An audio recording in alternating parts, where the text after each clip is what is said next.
In the heart of Kenya, nestled between the rolling hills and the vast savanna, lay the small village of Kijiji.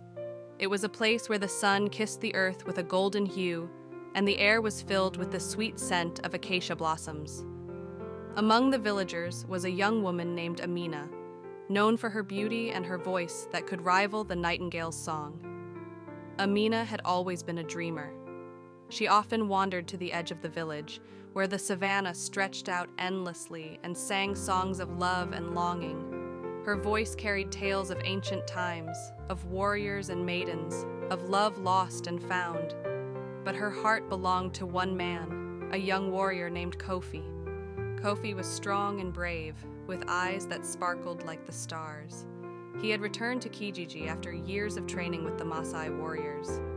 His return was celebrated with great joy, and it was during one of these celebrations that he first saw Amina.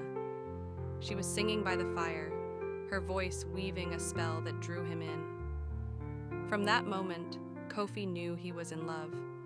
Their love blossomed like the wildflowers in the savanna. They spent their days exploring the hills and their nights under the starlit sky, sharing dreams and promises. But their happiness was not to last. The village elder, Mzee Juma, had other plans for Amina. He had promised her hand in marriage to a wealthy merchant from the city, hoping to secure a prosperous future for the village. Amina was heartbroken. She could not imagine a life without Kofi, but she also could not defy the elder's wishes. Kofi, determined to fight for their love, approached Mzee Juma. He pleaded with him, explaining that true love was worth more than any wealth. But Mzee Juma was unmoved. He believed that the merchant's wealth would bring much-needed resources to the village. Desperate, Kofi and Amina decided to run away. They planned to leave under the cover of darkness and start a new life far from Kijiji. But their plan was discovered, and they were brought before the village council. The elders were furious, and Mzee Juma declared that Amina would be married to the merchant the very next day. That night, as Amina wept in her hut, Kofi stood guard outside. He knew he could not let her go without a fight. As dawn approached, he gathered the villagers and spoke from his heart. He told them of his love for Amina, of their dreams and their hopes. He reminded them of the power of love and how it could bring more prosperity than any wealth.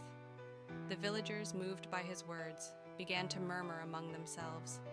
They had seen the love between Kofi and Amina and knew it was true. Slowly, they began to side with the young lovers.